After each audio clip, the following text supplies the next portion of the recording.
Retake rare job after 6 months kasi hindi ako pumasa. So, ulit ako, pumasa naman ako ulit dito sa ating English test. So, next na tayo. Tingnan natin kung mapapasa pa ulit. So, yung next dun sa rare job is speaking test. Bumagsak ata ako dito. Kaya kayo guys sa pag, galingan nyo. Try ko lang naman to ulit. Kung hindi, edi okay lang. After nung sa progress natin, super dami. Ito yung score ko. B2. Hindi ko alam. Ito yung certificate na nakuha ko doon after nung napakadaming question and answer natin. Guys, sa dami kong tab na binuksan. Ito pala, congratulations on passing the English proficiency test. You may now proceed to the interview. Pass the interview to become a full-fledged rare job tutor. Good luck! Yay! Yung tutor application stages, kasi natin, di ba, nag-register tayo. And then, yung iti-take mo tong English proficiency, medyo madami to. Tapos, speaking test. Ito para ka talagang, may kausap na para doon. Then, preparation for evaluation. Yun yung the progress ata, yung kaninang pinakita ko sa inyo. Kasi nga, in-evaluate. Pero mabilis lang siya ma-evaluate, isa-send sa email. Then, nandito na tayo sa interview schedule enlistment. Pero, pa lang yun?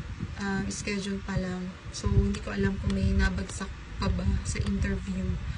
So, apa naman sa mga napanood ko, parang mga, mga moment na, ano bang tawag dito? Mga insidente ng mga tungkol sa student. Then, number 5, interview pa.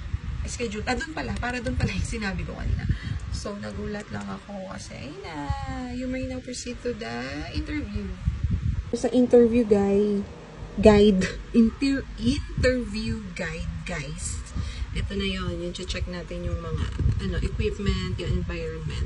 Basa-basa lang kayo. Tapos, i-update nyo yung Viber nyo, ha. Dapat, kasi doon sila mag-update. Baka, may Viber kayong binigay, tapos, iba yung, So, ayan. Kasi, hindi ko talaga alam. Ina-explore ko pa. Hindi ko pa alam yung tamang, Pag, explain ko pa rin sa inyo, magtanong kayo sa comment para hindi ko mawala yung video. Tapos, doon ko isusunod-sunod kung ano pa yung pwede kong ma-help.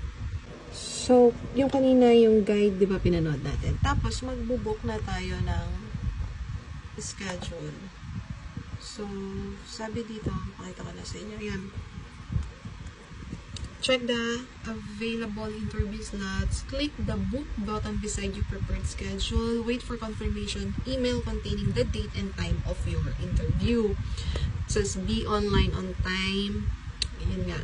Kasi tatawag naman sila first 25 minutes of your schedule for initial interview. Pero yung sa Viber, ha? I-anahin yung Viber nyo. So, as of now,